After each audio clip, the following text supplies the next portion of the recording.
Hey guys, welcome to my YouTube channel Knowledge Life. Guys, as I have told that I'll be starting with the very basics.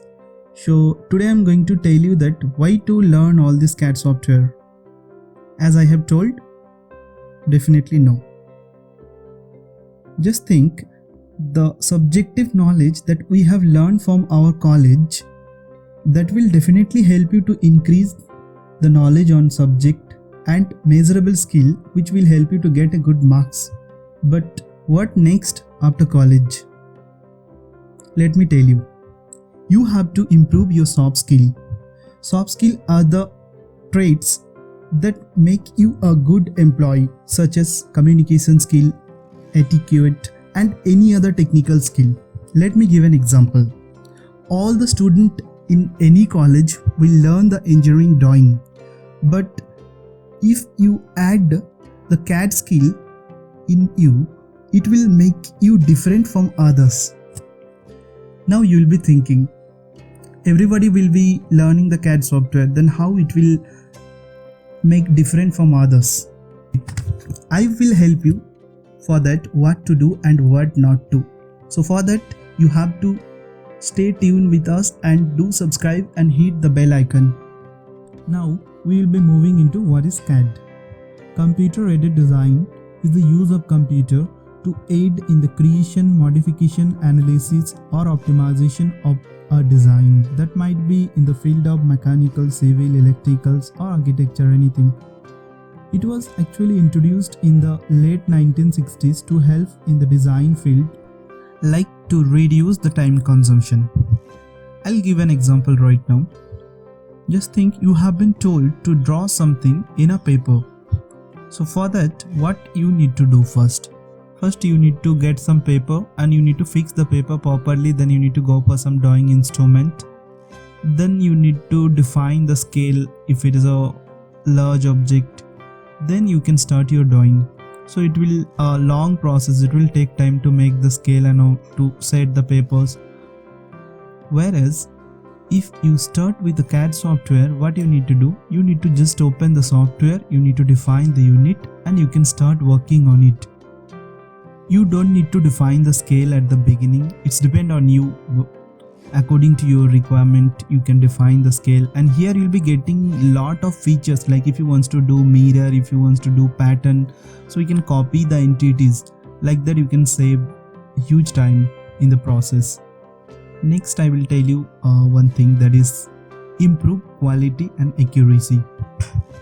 For this also I will give an easy example. Like you have been told to draw a line like having the length 50 mm. So for that, what you need to do? You need to get a scale, that is a drawing instrument.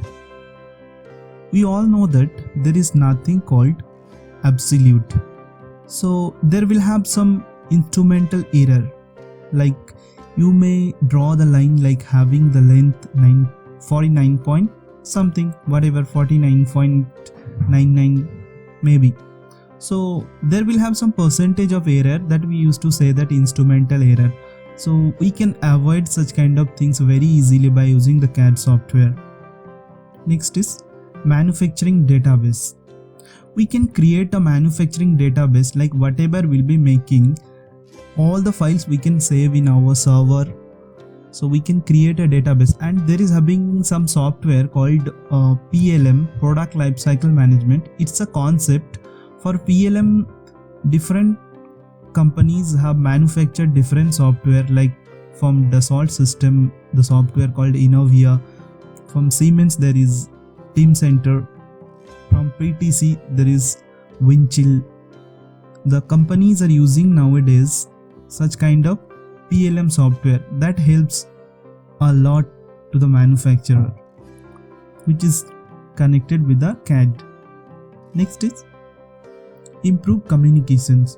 So instead of making the drawing in a piece of paper, if you make the drawing electronically, so you can save the files in your company server or in your system or wherever. So it will be a soft copy, so you can send it to anywhere within a second by using mail or whatever. So If it's a piece of paper, it will take time, but if it is soft copy, you can send the file very easily. So like that way you can communicate faster. Apart from this, there is having huge importance of CAD in the additive manufacturing process, like 3D printing. I'll make separate video on this later.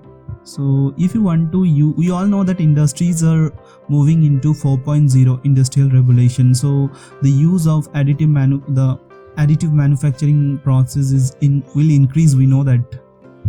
So for that, the importance of CAD is huge. So from here itself we can say that the CAD software make a drafter or designer more efficient because it helps to reduce the time and improve the accuracy.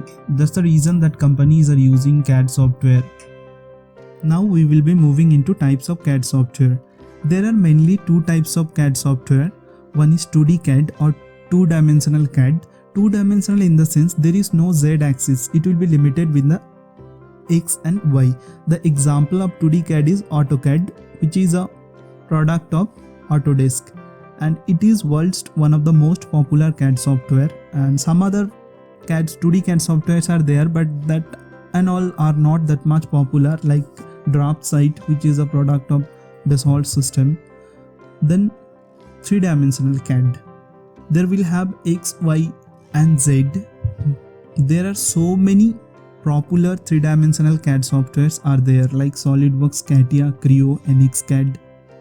SolidWorks initially developed by SolidWorks Corporations. Later it has adopted by the Dassault System.